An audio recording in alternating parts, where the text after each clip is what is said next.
It's unfathomable what a jackass this guy is. So who follows Newt Gingrich on Twitter? Yeah, there's a reason why they call him flyover states. So now he's just a smarmy pundit with soiled and blood-soaked underwear? Hello and welcome to the Church of Awesome. The church to end all churches. We'd like to thank you for joining our services today. I am the Archangel Michael. Yeah. Conducting. Presiding over this meeting is Cardinal Imam Spencer, son of Hagar. Peace be upon him. Also joining us today is the Demi-Pope Chris. And Bill. Today our topic will be the Ten Commandments, and leading our discussion today is the Demi-Pope. So there's this douchebag named Roy Moore. And this is kind of an old story, but it's a story that keeps coming back over and over again. This is just one particular example of it. So this dude, Roy Moore, he is the Supreme Court Justice of the Alabama State Supreme Court. And he basically decides that even though he is a justice of the peace, he's a public servant, that he can just hang up these 10 Commandment things in his office. Now, that kind of makes sense. Like, if you're just at work and you want to hang out the 10 Commandments as a reminder to be a good person or something like that, whatever. But, so I'm guessing he's Hindu? Lucky guess. And I mean, this guy, he kind of has a history of being kind of a religious wacko. Well, Alabama. So this is, during the controversy, he was quoted as saying, "No judge has the constitutional authority to forbid public officials from acknowledging the same God specifically mentioned in the charter document of our nation." You mean the God that isn't mentioned in our charter documents? Or you mean the God when they say Congress shall make no law respecting the establishment of a religion? Maybe that one. Or maybe if he needs it cleared up by Thomas Jefferson. In a letter in 1802, Thomas Jefferson said, "I contemplate with sovereign reverence the act of the whole American people, which declared that their legislature should make no law respecting an establishment of religion or prohibiting the free exercise thereof, thus building a wall of separation between church and state." The entire point is to separate church and state, that public things stay in the public sector and religion doesn't get mixed up in government. Exactly. And I'm looking, because even before he was a Supreme Court justice, just when he was a judge, he's had issues with this before. So initially, he just had a wooden plaque of the Ten Commandments up in his courtroom. And that you can see, it's like, yeah, that's kind of crossing the line. It is. You have a certain amount of leniency to decorate your own courtroom, but that's establishing a religion. That is saying that one is above the other. Yeah, but he wasn't satisfied with just crossing the line. He had to take a shit on it, and then smear it on the walls, and I don't know, and other obscene things. As Jesus would. Yeah. So he understood that the potential for controversy was there, but he said, quote, "I wanted to establish the moral foundation of our law." Wow, really? Yeah. And so it's evident that it was blatant. Well, and it's this innocent misunderstanding of the law, and he wouldn't have that excuse anyway because he's a fucking judge, and he's a judge of the highest court of the state. This guy knows better, or he should know better. And yeah, he's going out of his way to show that he's a Christy is quite appalling, actually. Mm-hmm. And he was, of course, sued by the ACLU, who said that having this displayed was an act of intimidation, and stuff like that, and just separation of church and state. Can you imagine, like, if you're a Buddhist or something, and you go into this, or a Muslim even, going into having your day in court, and you see the 10 Commandments and an angry judge over you, like, wow, I'm completely fucked. Yeah, I can definitely trust this guy to be an objective ruler over the proceedings. Yeah, I'm looking. Because he didn't just do that. I'm looking for some of the other stuff where he was actually telling people to, like, he would start proceedings with a prayer. Wow, that's bad. And then he would instruct the jurors to seek divine guidance in their verdict. Oh, Jesus Christ, that's bad. Wow. That's super bad. Like, I know we live in a republic, which means you have small states that run under the the federal government, but there's certain things you can do and certain things that the federal government can interfere with, but this is definitely one of those things that they can. You are not supposed to be... Any time that you're violating the U.S. Constitution, the supreme law of the land, you lose the argument, you're wrong, and you should get your ass thrown out. But wait, there's more. He also brought in a chaplain to lead the jury in prayer before they went into deliberation. What state is this in? Alabama. Note to self: never break the law in Alabama. Note to self: never fucking go to Alabama. Yeah, there's a reason why they call them flyover states. That's not even a flyover state. It's a fly around state. I'd say fly over to drop a bomb on that state. Oh, sorry, religion of peace. Yes. So, this is all before he was elected to be, in the Supreme Court. This is while he was still a judge. Mm-hmm. And this is... Was he appellate court judge, or was he... And so he gets elected to That's a little extra freaky if you think about it. This is... appellate courts exist when at least one party in the previous trial believes that there was a procedural fuck-up. And so you have to go to a higher authority to say, no, this is what the precedent is, this is what the law actually is, and you made a mistake in cataloging your evidence, therefore the guy goes free or whatever. This is like, we're talking about trier of law and trier of fact. Like, this is the trier of law's boss is telling you to obey the Ten Commandments. That's fucked. Instead of the established law. Yeah. Yeah. In direct violation of the supreme law of the land or the Constitution. Exactly. So that's really frightening to me. So when he gets elected to this position, he goes from having this wooden, basically wood carving on the wall, to establishing a 3-ton granite sculpture in front of the courthouse of the Ten Commandments. That could be seen from the street, like public view. Like you have to walk past it on your way in. That's terrifying. Yes. And on which was engraved, agreeing that the monument reflects the sovereignty of God over the affairs of men, acknowledges God's overruling power over the affairs of men. More argued that the Judeo-Christian God reigned over both the church and the state in this country, and that both owed allegiance to that God. And what is he basing this on exactly? Right. Although they must keep their affairs separate. What?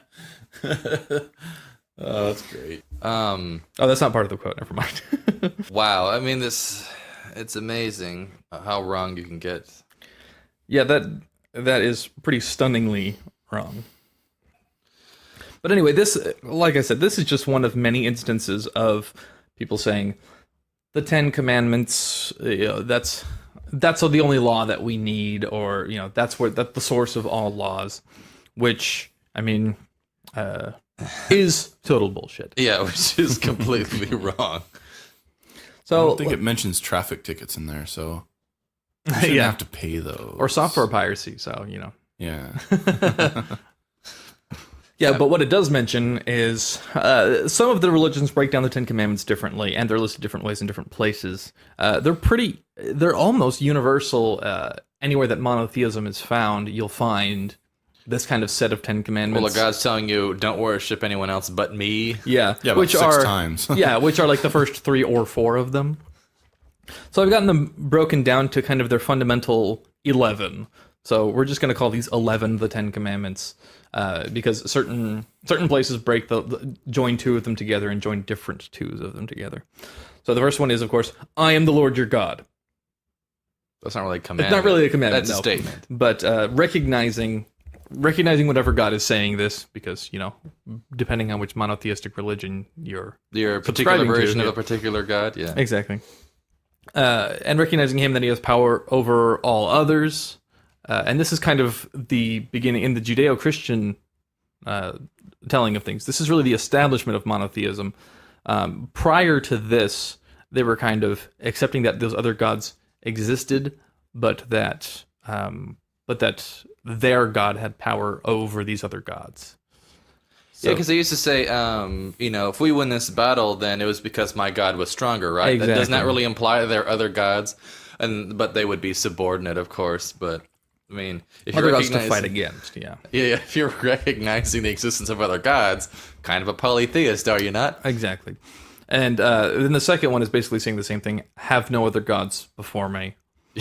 Yes, implied in that premise is that there are other gods. Which is why, again, a lot of these can be combined into other ones. Just say, I am God, I am the only God, and do what I say. Well, and then the next one is having no idols or graven images, which is, why would you have them to worship them? But this is also, they're trying to consolidate superstition because it would be the same thing as, today, in this day and age, you've got people with lucky horseshoes, lucky rabbit's feet, or something like that. They had that same kind of stuff. And some of them, they could be simple things like that, or they could be little icons of other gods that existed that people just... Golden calves.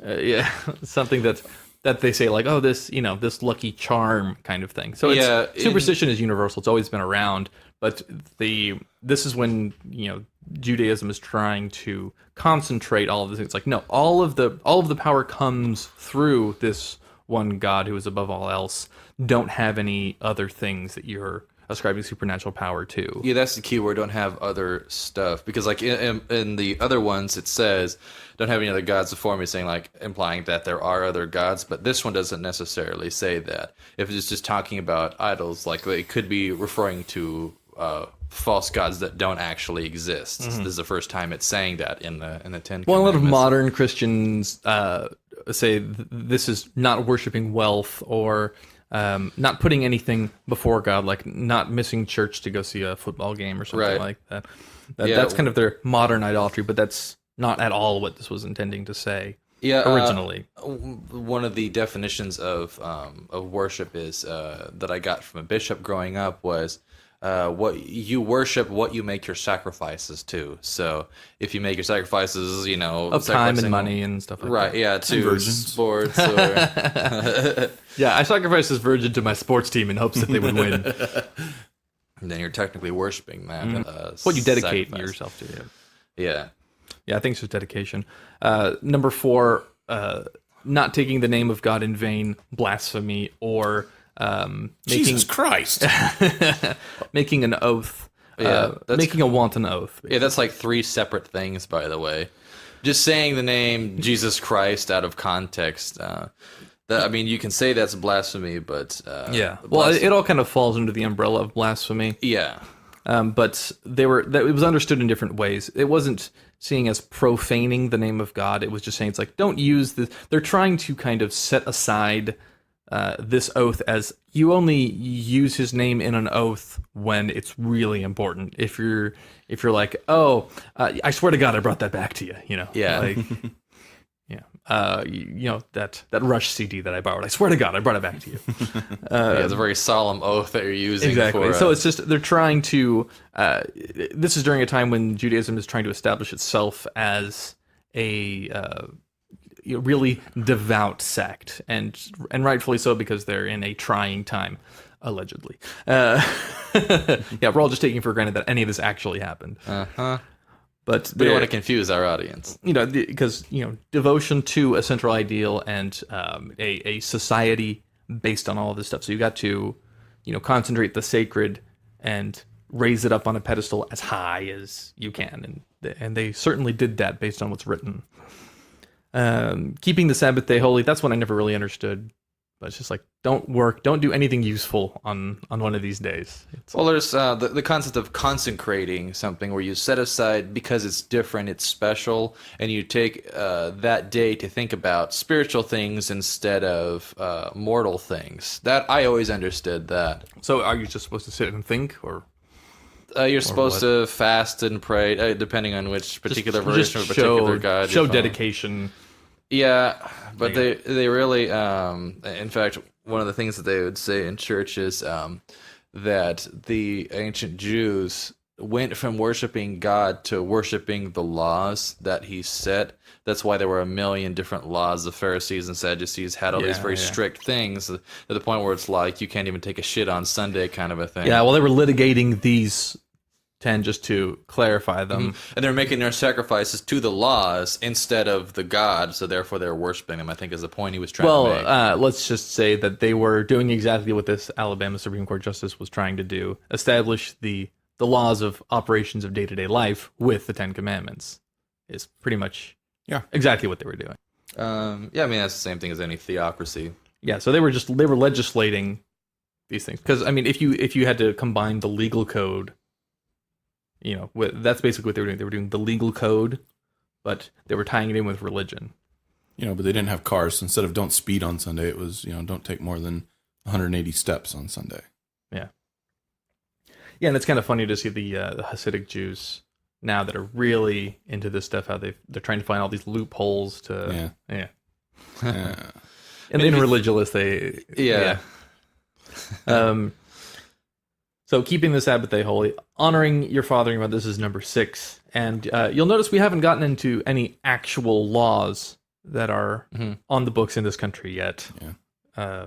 But honoring your father and mother, that's just, they're trying to... Put their kids in line. Yeah.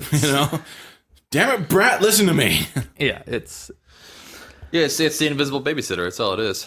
Yeah, and after that, you have the first one that's actually a law and is basically universally accepted in every society. No killing. Yeah. That is, of course, unless it's sanctioned by God. So this wasn't so much of a commandment saying, don't kill anybody. It was, don't kill anyone unless I tell you to. A lot of people say that we get our morality from God and from these things, but really this is an excuse to step aside from that morality because we already have that no killing thing in. I mean, it's established virtually everywhere that you have to. It's hard for one human being to kill another. Yeah, there is something called the different sources of law called natural law. You've got codified law. You've got natural law is defined as laws that are basically universal, that are so obvious that they could be arrived at through just reason alone. That everyone agrees on this, that every human being as a human believes it's wrong to kill. Well, this is just one of the things that we had to set aside because, I mean, I'm sure in the early days, if we weren't pack animals, if you were just, isolated, like if you were just a wanderer, like a tiger or something, then if you meet another person, that they're competing for your same resources, so it's in your benefit to kill them. But when we group together in societies, the advantage is to cooperate because we can't survive on our own. We have to form communities for strength. So we can't form a community if you're not assured your own safety. So that's part of the agreement. So that's the no killing, unless of course God tells you to go and kill the Canaanites, the Amorites, the Midianites, the people of Jericho, Heshbon, Bashan, or the millions of other people that God told them to kill. And not just like kill them, but wipe out everyone, including women, children, and animals. Right? Yeah, like just like merciless. Burn the fields, so you're not poisoned by their salt the earth. Salt the earth, exactly. Wipe their existence off the face of the earth. That's don't eat any Midianite cows. Yeah, like that would make a difference. Jesus. Yeah. The next one's pretty interesting, and I actually did a lot of research on this one, but the no adultery. In parentheses, I have no fucking your not wife. And this is another one of those things that's fairly universal.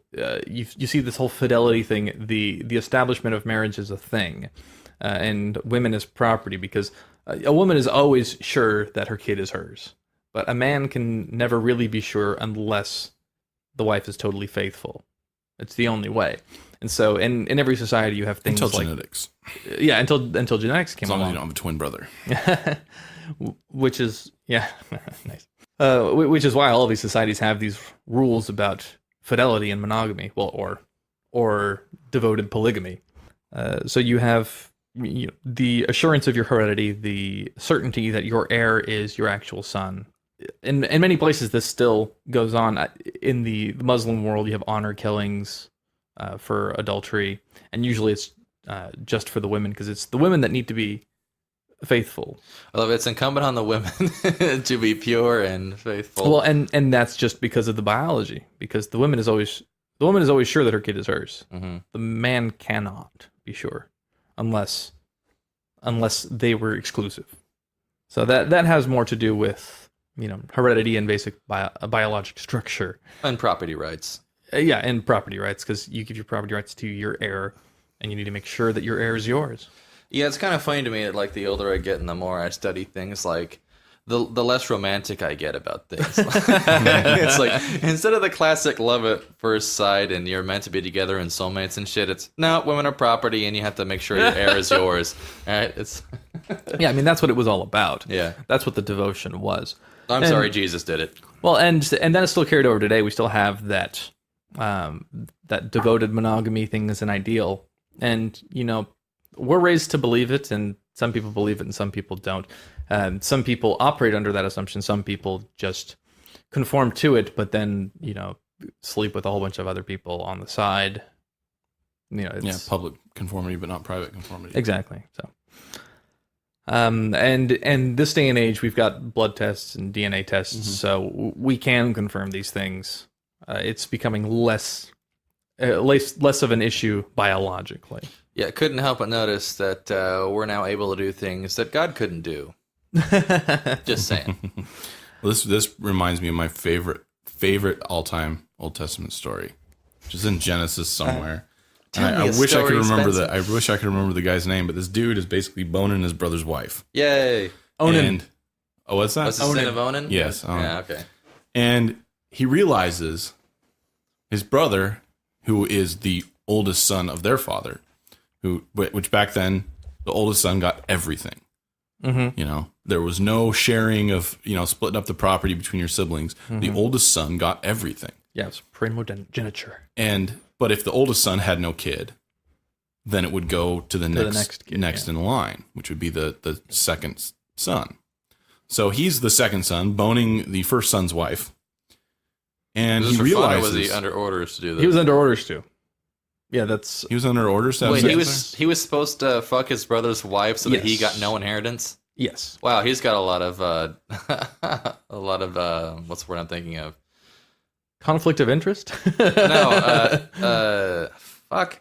He's got a lot of Balls? incentive. There you That's go. the word. Oh, it was interesting because the whole point was he realizes in the middle of doing this that, wait, this kid will be raised as his son's heir. And so, his son will get all this money. It's like, dude, it's still your son. He's still going to get it all. Mm-hmm. But so he decides, I don't want to knock this chick up. So he pulls out and comes on the ground. And the biggest sin of this was the wasting of his seed by spilling it upon the earth. Well, he got struck dead on the spot. Yeah. He did? Yeah. Not for fucking Allegedly. his brother's wife. No, because he was commanded to do that. That was part of the. Remember, God's ways are higher than our ways. Well, that just happened to be how the society worked at the time. Oh, that was... Yeah, that's in the Old Testament. That's the way that it's legislated to be. And, you know, who knows what? Because it had more to do with genetics. It's not a romantic relationship. It's a hereditary thing. Right. So, yeah. The fun of sex in the Old Testament. Oh, yeah. Which is all over the place, by the way. Yeah. If you haven't read Well, it, and which it's most just, Christians and it's just haven't. supremely bizarre.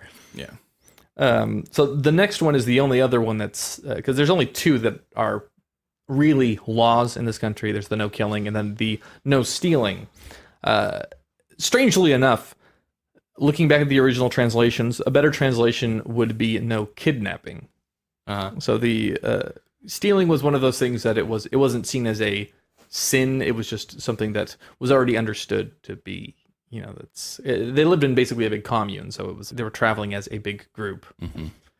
But stealing was already kind of one of those things. These are supposed to be the big sins, like for which you can be killed or severely punished.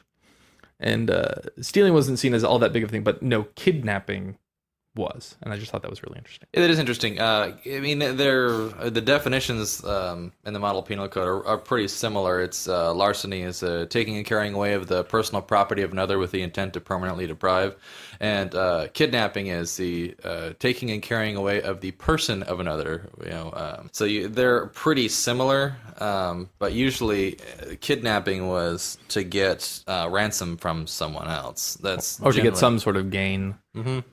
That's traditionally, it's always been sort of the thing that they kidnap like the son of the king or whatever, and then to get wealth or whatever from him. Yeah, well, and I think it might also apply to kidnapping someone so that you don't have to pay for the whole marriage thing. So you don't have to pay the dowry. You can just take the woman, steal your something wife. like that. Yeah.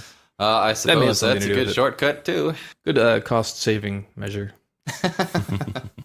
So really, they didn't look too down on larceny, just kidnapping. Well, and stealing, like you say, there's larceny, there's burglary, there's robbery, there's all sorts of subdivisions of stealing. Stealing is a very overarching term, and a lot of times, like when people say, "Oh, all the law of the land is based in the Ten Commandments," a lot of people, if we said software piracy, like we said before, they would say, "Oh, that's stealing, so no stealing." It's like, yeah, but stealing isn't what they meant when they said it. So really, a proper translation is no kidnapping. kind of. That's what most biblical scholars agree on nowadays. That's what they meant. Another number 10 here is no false witness, which did not specifically mean no lying, because Was it referring specifically to court proceedings? it was. So it's only for legal things. So if you're bearing your testimony to convict somebody, don't bear a false witness. Mm-hmm. So basically, because a lot of these things, if you accuse somebody of adultery and you had to convict them of it, they needed two witnesses in good standing. Yep. To stand for that. So if you bared a false witness in that case, that's a big no-no if they find you out. So there's no specific sanction against white lies then. Exactly. Mm-hmm. Or even lying, to willfully deceit somebody in Like fraud. business. Yeah. Yeah, it's like perjury is kind of the word I think they're looking Exactly. Yeah. Thou shalt not perjure. for. Yeah.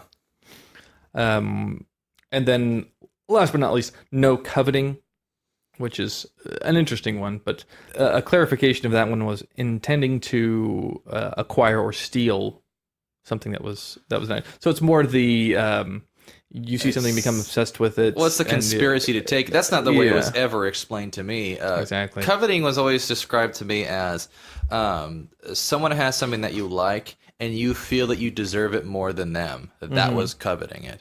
It didn't necessarily Feeling entitled was the problem. kind of yeah. It wasn't necessarily any action you were going to take to try and steal that item. It was just believing in your heart that you deserved it more than that person did, and it's not your place to judge that. That's kind of the way I always understood coveting. Yeah, it was basically understanding that God has given his gifts to this person for whatever reason, and don't feel like you know better than God where to allocate his resources. Yeah, exactly. Yeah, the way that most people interpret it nowadays is don't want stuff like Yeah. or like. Well, that's not the it's same almost, thing. Yeah, it's totally not. But if you talk to Christians about the Ten Commandments and you get to this coveting part, then a lot of times they're like, don't like look at your neighbor's car and go, oh man, that car's awesome. I wish I had that car. Yeah, I think it's really broken down modern days into just envy. Yeah, envy. That's the way I was always brought up. Yeah. Thinking, don't be envious of others. Mm-hmm. Which is weird because that's almost a Buddhist interpretation. I think it's like envy is one of the things that's looked down upon, and just wanting things. It's that drive to get things that causes all It's the pain. a part of the whole, Yeah. Forsaking worldly Exactly. items. And So, and if you look back at like Jesus walking around, that's kind of the stuff he was talking about too. Like, don't have earthly treasures are not the objective. That kind of stuff. Yeah, speaking of Jesus, he who looketh upon a woman to lust after her has committed adultery in his heart already. Yeah, I mean that's kind of establishing a new law, which almost waters down the old law because he's basically You think? establishing. Yeah. He's come to fulfill the law and shit. Or Yeah. was he here to bring a sword? I forget. Well, let's ask Jesus himself.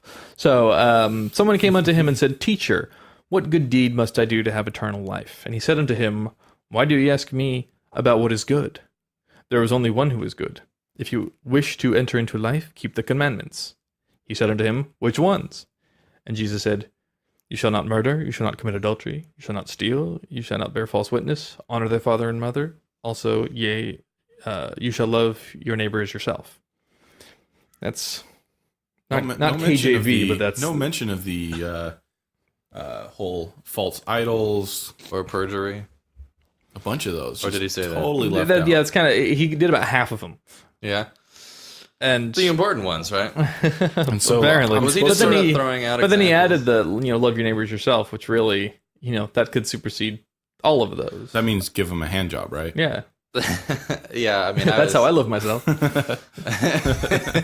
You love your neighbor with that hand? Yeah, I always was told in church, I don't remember when, that the love God and love yourself, those things cover all the 10 Commandments. Because if you love someone, you're not going to kill them or steal them or bear false witness against them. And if you love God, you're going to remember to not take his name in vain, remember to keep the Sabbath day holy. So it was kind of like all of those 10 things encapsulated in those two. That's the way it was explained to me. Yeah, it's more spirit of the law, letter of the law kind of thing. Yeah.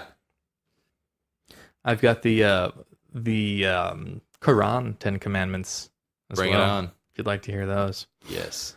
So the first one is, of course, I don't have quotes in this, but you can find them on Wikipedia. It's pretty easy. But no God besides Allah, obviously, is the first one, which is totally the same. Only this particular version of a particular God. Oh yes. Number 2, my Lord, make this a peaceful land and protect me and my children from worshiping idols. So they do it more specifically in saying worshiping idols. Oh yeah, it sounds like he's like saying a prayer. Yeah, that's This a quote. is- That's a quote from the Quran. Yeah, okay. I think all of these. So instead of stating it in the "thou shalt not," it's "Oh Lord, please." It's a prayer Yeah, asking it's for fucking that. Yeah. stupid. All right, So they're not delineated like the 10 Commandments are. so they're not really can be commandments. easy chewable. No, I'm just saying these are the same It's principles. not even in the imperative tense. Like, No, I'm just saying that these are the same principles found throughout the Quran. yeah. Number 3, make not Allah's name an excuse in your oaths against doing good or acting rightly or making peace between persons, for Allah is one who heareth and knoweth all things. So that's the name in vain thing. Oh, that was a really long way of saying it. Yeah. Well, these are, like I said, these are quotes from an old book that's stupid. Number 4, when the congregational prayer is announced on Friday, you shall hasten to the commemoration of God and drop all business. So that's keeping the...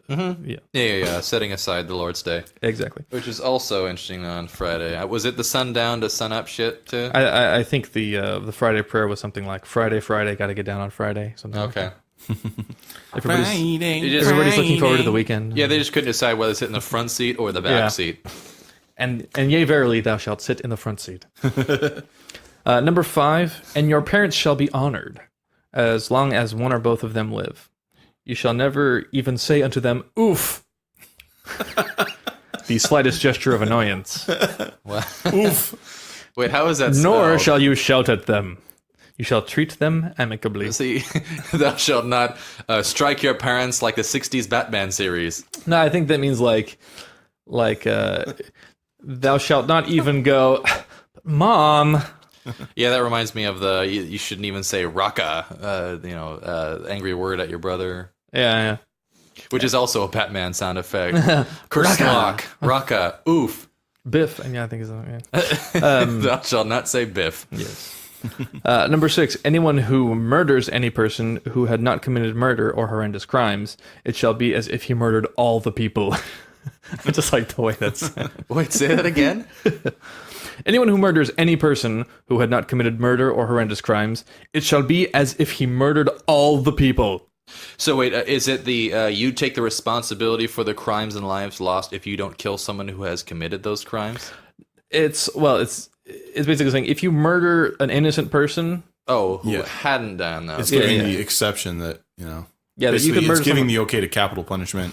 Yes, But- that's interesting. for murder or quote-unquote horrendous crimes. Yeah, high crimes. Yeah. Like getting raped. No, not that one. No, that's one of those horrendous crimes. If you've Oh, yeah, been yeah. raped, you've committed a heinous crime, and you Oh, deserve yeah, to be yeah. put to death Um, by a peaceful religion, a religion of peace. yeah, because of number 7, you shall not commit adultery. It is a gross sin and an evil behavior. All right. Number 8, thou shalt not steal. Well, it actually says they shall not steal. Here's where it diverges a little bit. So it doesn't apply to me then if they shouldn't steal. And the thief, male or female, you shall cut off their hands as a punishment for their crime. So that's from the Quran. Yes, it is. I didn't know that. Yeah, number 9. I like this one. They do it a little bit better than the Christians. Do not withhold any testimony by concealing what you have witnessed. Anyone who withholds a testimony is sinful at heart. So it's not Lying just... by omission. Exactly. So they cover lying by omission too. But also that's kind of a matter of control because it's compelling you to testify if you know something. So it is a little bit big brothery, but Does that would fringe on your Fifth Amendment rights then to not I testify would against think yourself? Yeah. Does it mention the rights of the accused? I'm guessing not. yeah, I think it's a little bit older than the Bill of Rights No, true, but still, I mean, in a modern day interpretation of the. I'm wondering Well, the when, thing if is- ever, the rights of the accused were ever addressed. Of course not. Oh, because you're there because you're guilty, right? Well, and you're being judged by God in this case. Oh, so, that's true. So God knows everything. So the right to face your accuser directly doesn't really exist. Exactly. It's like, God, come down here. What are you accusing me of exactly? I'd love to have that. Yeah. And number 10, finally, do not covet what we bestowed upon any other people, such are temporary ornaments of this life, whereby we put them to the test. What your Lord provides you is far better and everlasting. Yeah, that's well stated, actually. Yeah, I was gonna say that's much better stated. Yeah, there's more equity in. Well, it's giving a why as opposed to don't envy things, you know. Yeah, it's just like, one, it doesn't matter. Two, everyone's being tested in their own unique ways, and there's more fairness than we sometimes suspect. That's a really good way of stating it. Mm-hmm. Yes. It's completely full of shite, but I was gonna say it's a finer vintage of shite. yeah, But most of these are entirely useless. agreed. And no basis for law whatsoever. The only thing that because I mean, people are trying to enforce blasphemy laws now, like not talking shit on other religions, which obviously we can't let that happen. No. And obviously it's against We'd the First be Amendment in our fucked. country, but I mean, places like in the UK, there's Like a lot of the libel tourism kind of shit. not even that because that's liable. I'm talking about punishing people for defaming religion, and which that's a totally foreign concept to us in the U.S. And that's one of the reasons that I'm glad to live here. As stupid as so many of the people here are, Yes. we have the right to call them stupid, and we have the right to say like, "Hey, your God's an asshole, and you're a fucktard." Yeah, the day I can't call someone a fuckwad Yeah. is the day we lose our freedom. Yes. And the no adultery thing, completely not a law. Sometimes it sneaks into the legal domain when you're talking about contracts, like marriage contracts, prenuptial agreements.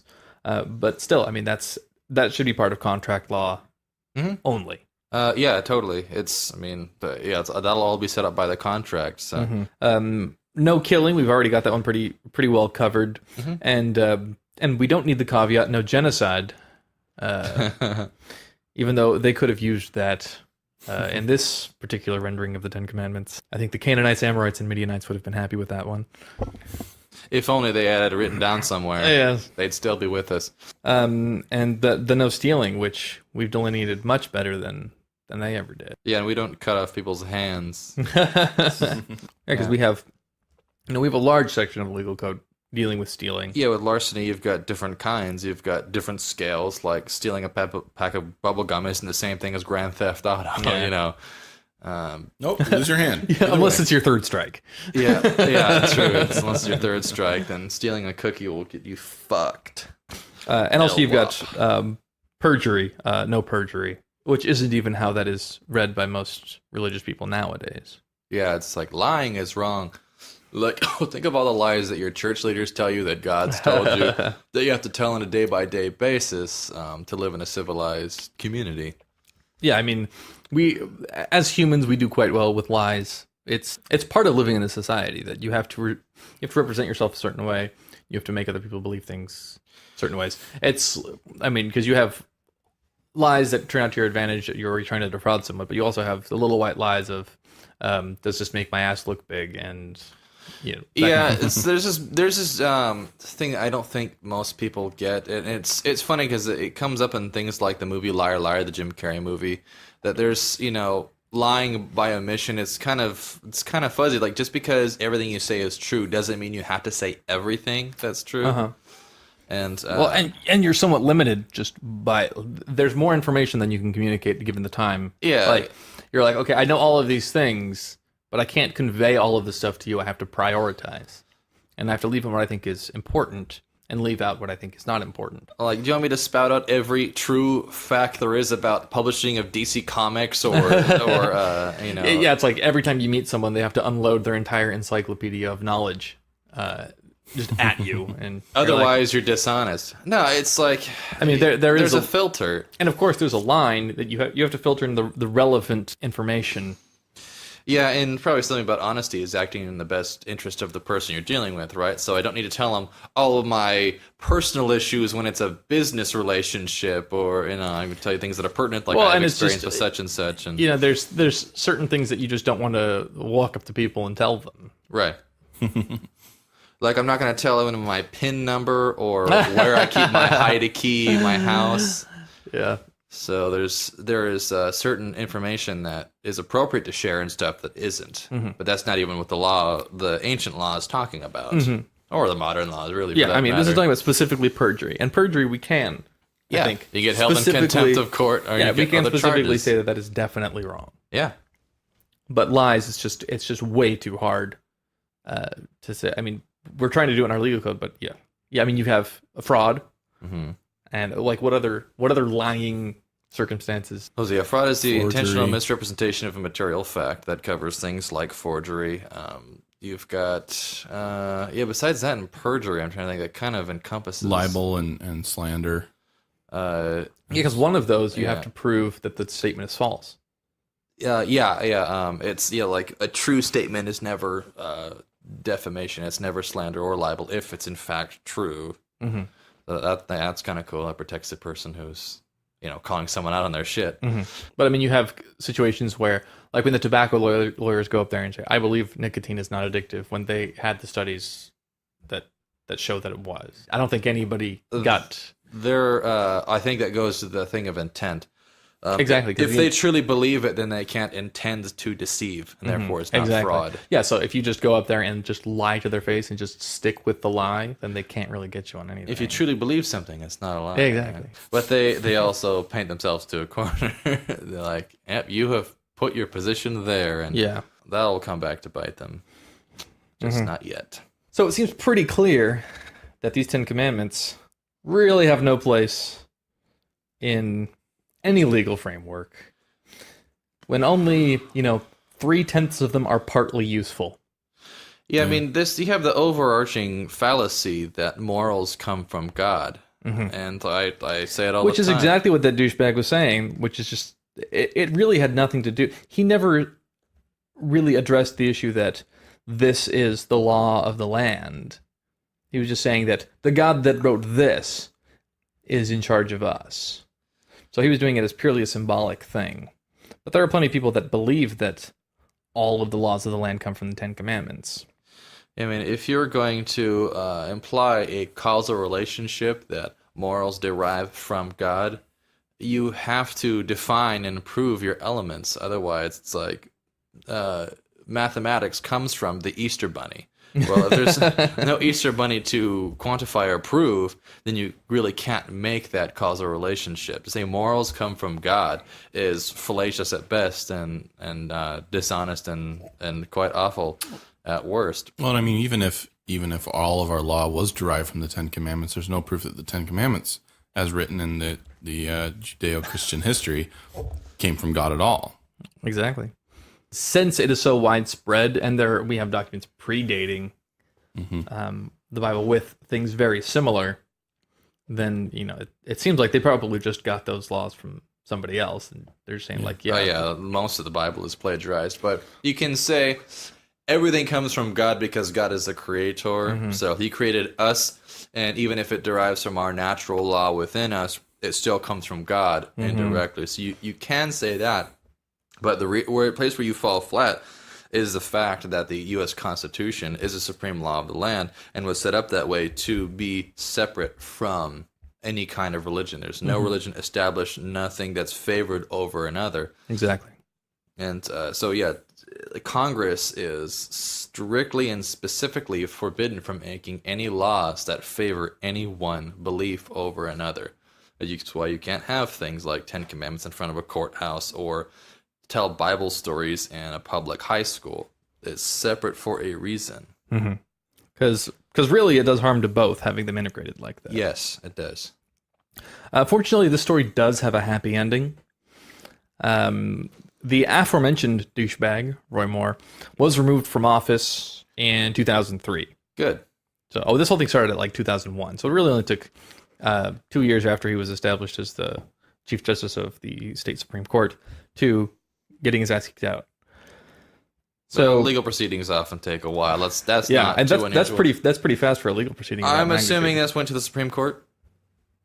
I think it was just. Wait, let me see here. Did he get disbarred? Did he get? He was actually he was removed by the Alabama Judicial Inquiry Commission. Nice. So yeah, by the Alabama Court of the Judiciary. Yeah, we didn't have to waste the Supreme Court's time on something so fucking. Yeah, well, obvious. something so obvious, yes. Yeah. But Although it would became have been nice if they had, because that would end once and for all the idea of putting up. I mean, something is so that strong. Yeah, something that absurd.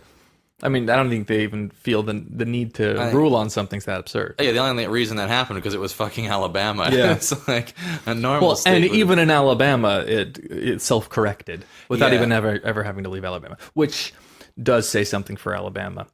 If there's anything nice to be said about Alabama. Yeah. And now it is time to commune with the spirits.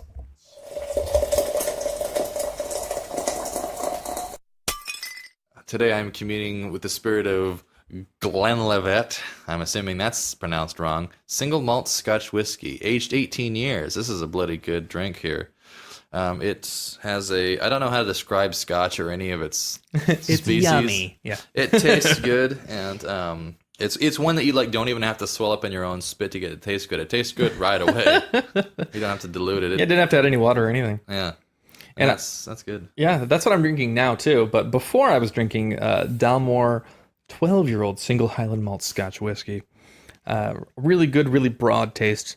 Really quite sweet. All right, I'm also in the Highland region with Glengoyne 17 year, which is a nice one. Natural color. Oh, No E150A. That's always nice. That'll make Ralphie happy. And And pretty cheap for a 17-year-old. yeah, It's only like $50. here in California or wherever we are. Yeah. Pick it up at your local In our retailer. undisclosed location. Well, in our cathedral. Right. Anyway, yeah, tasty, light, Tasty. a little spicy, nice sherry cask kind of flavor going on. It's good. And now, our fatwas of the week. Okay, I was going to declare my fatwa on Alabama, but seeing as it all ended up well, I'm just going to have my fatwa on specifically Roy Moore, because he's a douchebag. And even though he has been eliminated from the judicial area, he is still a political pundit, and he's still, helping people be douchebags in their own places and in their own times. So now he's just a smarmy pundit with soiled and blood-soaked underwear. Exactly.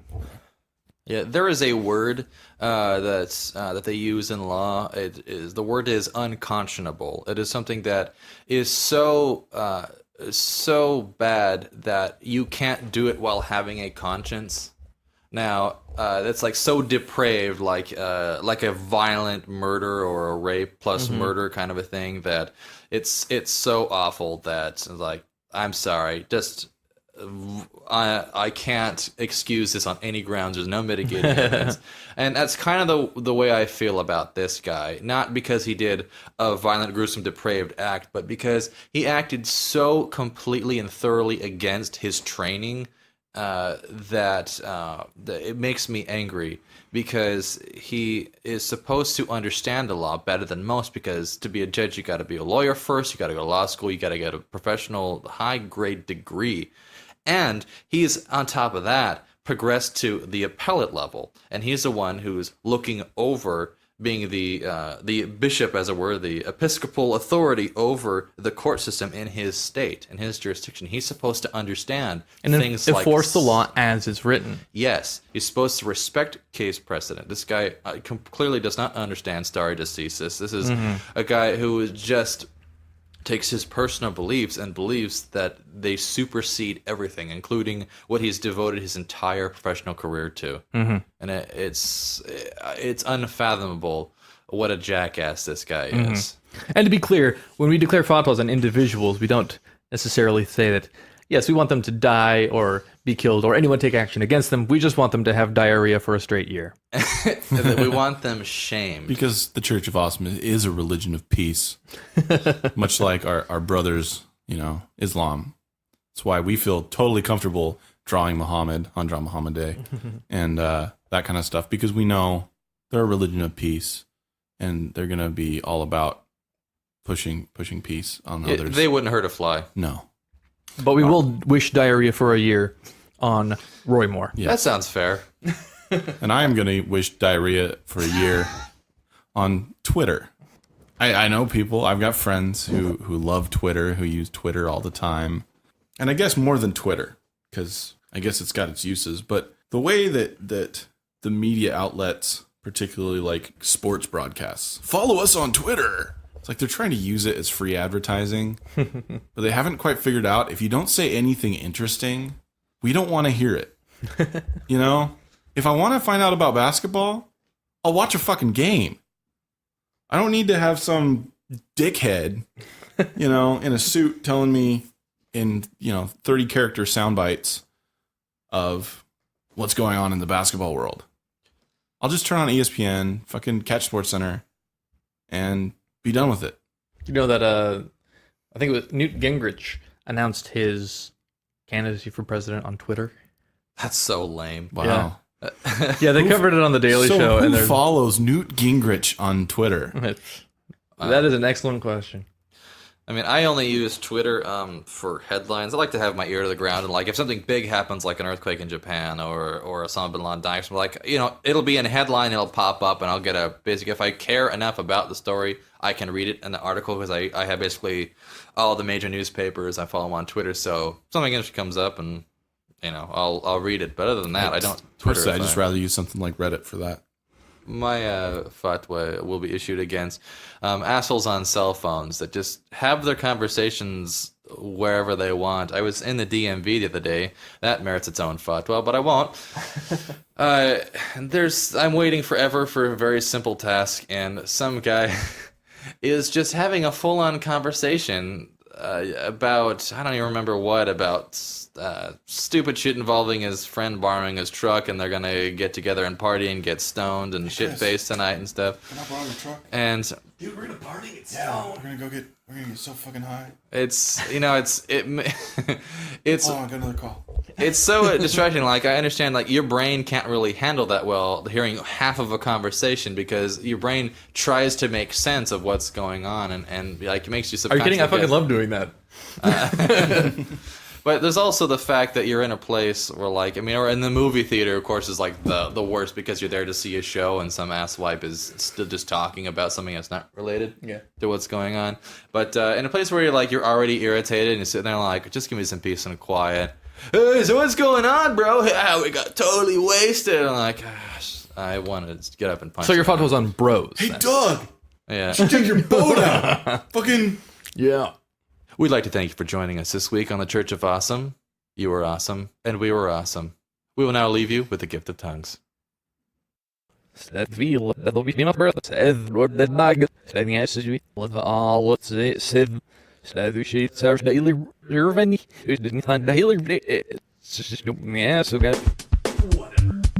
I'm guessing he's Hindu?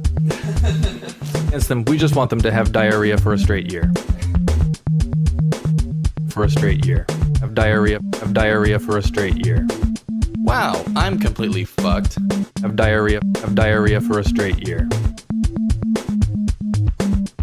The comments made by the hosts and other participants are the opinions of the individuals and not those of any corporate entity. All data and information provided in this program is for informational purposes only.